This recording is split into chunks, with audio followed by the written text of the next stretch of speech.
അപ്പൊ നമ്മളൊക്കെ കാക്കുമാറാകട്ടെ. എന്തുകൊണ്ടാ ഈ ദാരിദ്ര്യം ഉണ്ടാവുന്ന അറിയും? ദാരിദ്ര്യം ഉണ്ടാകാനുള്ള കാരണം എന്താ? അല്ലാഹുവിന്റെ പ്രവാചകൻ സല്ലല്ലാഹു അലൈഹി വസല്ലമ തങ്ങള് അല്ലാഹുവിന്റെ പ്രവാചകൻ പറയുന്ന ദാരിദ്ര്യം ഉണ്ടാകാനുള്ള കാരണം എന്താ? എന്റെ പ്രിയപ്പെട്ടവരെ, 4 കാര്യങ്ങൾ 5 കാര്യങ്ങൾ ഞാൻ പറഞ്ഞു തരാം. അല്ലാഹുവിന്റെ പ്രവാചകൻ പറയുന്ന ദാരിദ്ര്യം ഉണ്ടാകുന്ന 5 കാര്യങ്ങൾ നമ്മുടെ ജീവിതത്തിലുള്ളത് കൊണ്ടാ നമ്മൾ ശ്രദ്ധിക്കാത്ത 5 കാര്യങ്ങളാ. എന്റെ പ്രിയപ്പെട്ടവരെ, നമ്മൾ സ്ഥിരമായി ചെയ്യുന്നതാണ്. ഇത് നമ്മുടെ ജീവിതത്തിൽ നിന്ന് ഒഴിവാക്കിയ ദാരിദ്ര്യം മാറുമെന്ന് നബിയുനാ റസൂലുള്ളാഹി സ്വല്ലല്ലാഹു അലൈഹി വസല്ലമ തങ്ങൾ പറയുകയാ.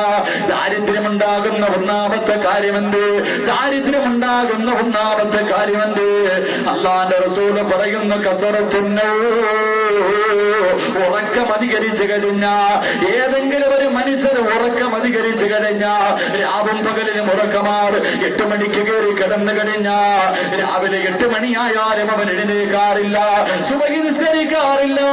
8 മണി വരെ 10 മണി വരെ കിടന്നുറങ്ങുന്നത്, എപ്പോഴും കിടന്നുറങ്ങുന്ന മനുഷ്യ, നിന്റെ ദാരിദ്ര്യം നിന്റെ കൂട്ടുകാരനാ.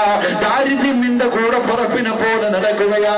അല്ലാഹുവിന്റെ പ്രവാചകൻ പറയുകയാ, ദാരിദ്ര്യം ഉണ്ടാകുന്ന ഒന്നാമത്തെ കാര്യം, അധികമായി ഉറങ്ങുന്നവന് ദാരിദ്ര്യമുണ്ടാകുമെന്ന് നബിയുനാ റസൂലുള്ളാഹി സ്വല്ലല്ലാഹു അലൈഹി വസല്ലമ തങ്ങൾ പഠിപ്പിക്കുകയാ. രണ്ടാമതായിട്ട് അല്ലാഹുവിന്റെ റസൂൽ പറയുകയാണ്, ദാരിദ്ര്യമുണ്ടാകുന്ന രണ്ടാമത്തെ കാര്യമെന്ത്? എന്റെ പ്രിയപ്പെട്ടവര്, ഉറങ്ങുന്ന സമയത്ത് നഗ്നരായി ഉറങ്ങുന്നവരുണ്ടല്ലോ, വസ്ത്രം ധരിക്കാതെ ഉറങ്ങുന്നവരുണ്ടല്ലോ, ഔറത്ത് മറയ്ക്കാതെ ആരെങ്കിലും കിടന്നുറങ്ങിയ അവന് ദാരിദ്ര്യമുണ്ടാകുമെന്ന് നബിയുനാ റസൂലുള്ളാഹി സ്വല്ലല്ലാഹു അലൈഹി വസല്ലമ തങ്ങൾ പഠിപ്പിക്കുകയാ.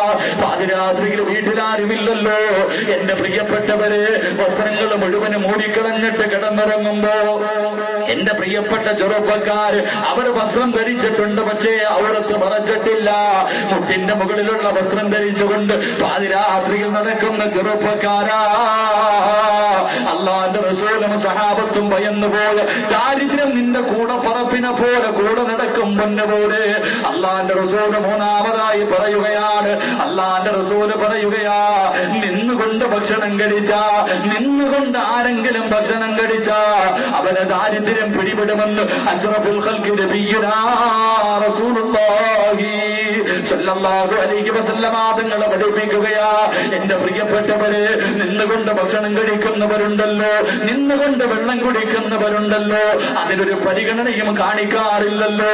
ഓടി നടന്നുകൊണ്ട് മൃഗങ്ങളെ പോലെ നിന്നുകൊണ്ട് ഭക്ഷണം കഴിച്ച അവന് ദാരിദ്ര്യമുണ്ടാകുമെന്ന് അല്ലാഹുവിന്റെ പ്രവാചകൻ നബിയുനാ റസൂലുള്ളാഹി സ്വല്ലല്ലാഹു അലൈഹി വസല്ലമ തങ്ങൾ പഠിപ്പിക്കുകയാ. അല്ലാഹുവിന്റെ റസൂൽ നാലാമതായി പറഞ്ഞു തരികയാണ്, യാ സ്വഹാബാ, പാതിരാത്രിയിൽ വീട് നോക്കല്ലേ, പാതിരാത്രിയിൽ വീട് നോക്കല്ലേ. എന്റെ പ്രിയപ്പെട്ട പെങ്ങന്മാർക്ക് എത്ര സമയം കിട്ടിയാൽ പാതിരാത്രി കിടക്കുന്നതിന് മുമ്പ് എന്റെ പൊന്നുമക്കള് വീട് നോക്കുന്നവരെ സ്വഭാവമുണ്ടല്ലോ.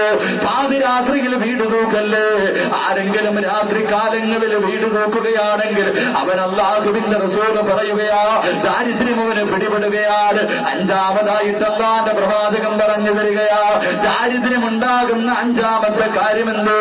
ഭക്ഷണം കഴിച്ചുകൊണ്ടിരിക്കുമ്പോ തന്റെ ഭക്ഷണ പാത്രത്തിൽ നിന്ന് അല്പം ഭക്ഷണം താഴെ വീട്, ആ ഭക്ഷണം താഴെ വീണ ഭക്ഷണത്തെ നിസാരമായി കാണുന്നവനുണ്ടല്ലോ, അവന് വേസ്റ്റ് പോലെ കാണുന്നവനുണ്ടല്ലോ, അവന് ദാരിദ്ര്യം പിടിപെടുമെന്ന് അല്ലാഹുവിന്റെ പ്രവാചകൻ നബിയുനാ റസൂലുള്ളാഹി സ്വല്ലല്ലാഹു അലൈഹി വസല്ലം. ഭക്ഷണം താഴെ വീഴുമ്പോ അതിന് നൽകേണ്ട, അത് എടുത്തു വെച്ച് കഴിക്കൽ നമുക്ക് കടമയാണ്, സുന്നത്താ. പക്ഷേ വേസ്റ്റ് എന്ന് പറഞ്ഞതിനെ തെള്ളിക്കളയും, നിനക്ക് ദാരിദ്ര്യം പിടിപെടുമെന്ന് നബിയുനാ റസൂലുള്ളാഹി സ്വല്ലല്ലാഹു അലൈഹി വസല്ലം. അല്ലാഹു നമ്മളെ കാക്കുമാറാകട്ടെ.